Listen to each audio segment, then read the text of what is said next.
ახლა უნდა იცოდე, რომ მიუხედავად იმისა, რომ შეიძლება თავს გრძნოდე ძალიან მშვიდად, ძალიან დაწყნარებულად და გგონია, რომ რაღაცნაირად ჩვენს რუტინაში ხარ, სინამდვილეში შენ ხარ თავდაცვით პოზიციაში მაინც ყველაფრის მიუხედავად.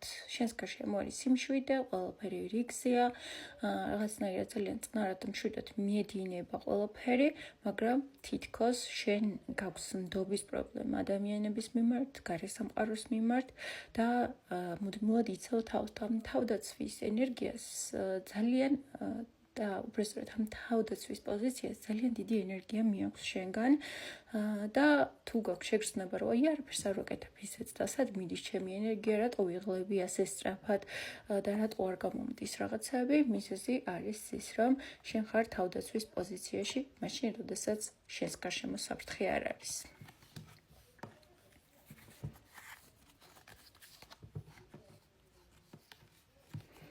აი ამოდის კიდევ თითქმის იგივე შინაარსის არკანი, შენს გარშემო გაქვს დამცავი ბარიერი და თითქოს არავის არ უშვებ შენს გარშემო.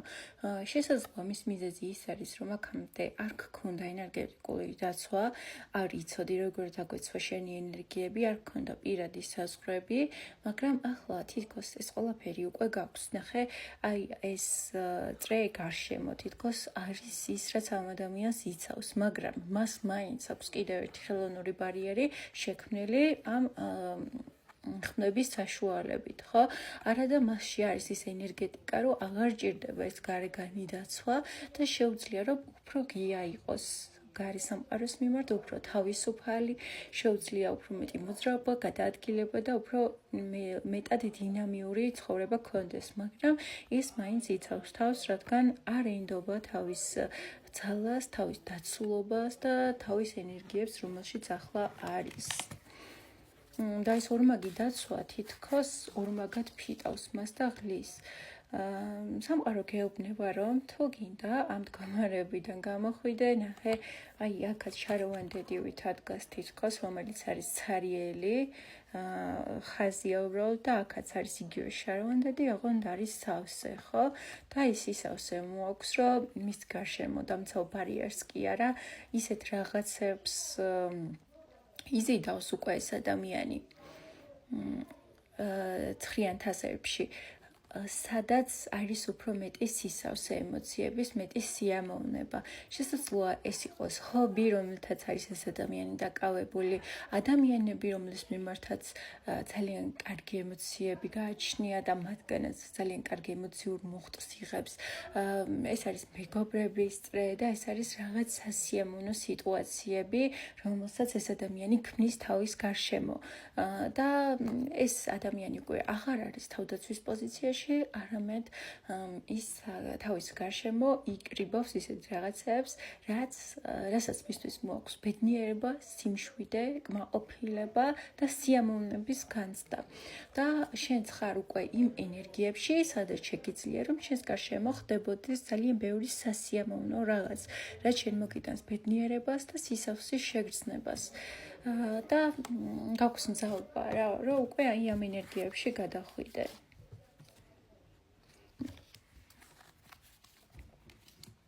თუმცა ბოლომდე არ გაქვს შენ ეს ყველაფერი გააზრებული, რადგან შენ მაინც გაქვს შინაგანი განცდა, რომ ვიღაცამ შეიძლება გაგკიცხოს ამის გამო, ვიღაცამ შეიძლება გაგაკრიტიკოს, რომ აი ესე რატო იქცევ, კაცო ამდენი ცუდი რაღაც ხდება გარშემო, ან შეიძლება ვიღაცა დაგეღუყა, ან რაღაცა ისეთი მოხდა და ადამიანები ფიქრობენ, რომ აი კარგად არ უნდა იყო რა, მაგრამ შენში არის რაღაც ისეთი ბაზისი, რაც დამომწიფებული, რის გამოც შენ შეგიძლია რომ იყო ძალიან კარგად და ძალიან ბედნიერი და აყვები, ასე ვთქვათ, სხვების დამოკიდებულებებს, სურვილებს, იმას თუ ვინ უნდა იყო მათი აზრით, ხო?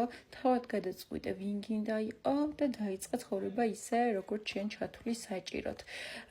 და დროა, რომ ეს ცოდნა და ინფორმაცია, რომელიც შენს ქვეცნობიერშია, ცნობიერში ამოიტანო და შექმნო საკუთარ თავში ძალიან დიდ დიდი ბალანსი და შექმნა ზუსტად ის ცხოვრება, რომელიც შენ გინდა და რომელსაც შენ იმსახურებ, რადგან მივხვდები, რომ აქამდე შენ გაქვს საერთაშორისო ძალიან დიდი რესურსი ჩადებული, ძალიან დიდი შრომა, ძალიან რთული გზები გაქვს გავლილი და დროა რომ დაიწყო იმ ყველაფრის მომკა, რაც შენ დათესე დროა სამყაროსგან მიიღო საჩუქრები, რადგან შენ უკვე გაიარე ძალიან დიდი გამოცდები ცხოვრებაში. სულ ეს არის, თითქმის მინდოდა დამგაშლის განმავლობაში, თუ ეს გაშლა შენზე რეზონირდა, ძალიან კარგი თუ არ რეზონირდა და გაინტერესებს მეტი ინფორმაცია შენზე, მაშინ გევლოდები პირად სესიებზე. აბა შენ იცი წარმატებებს.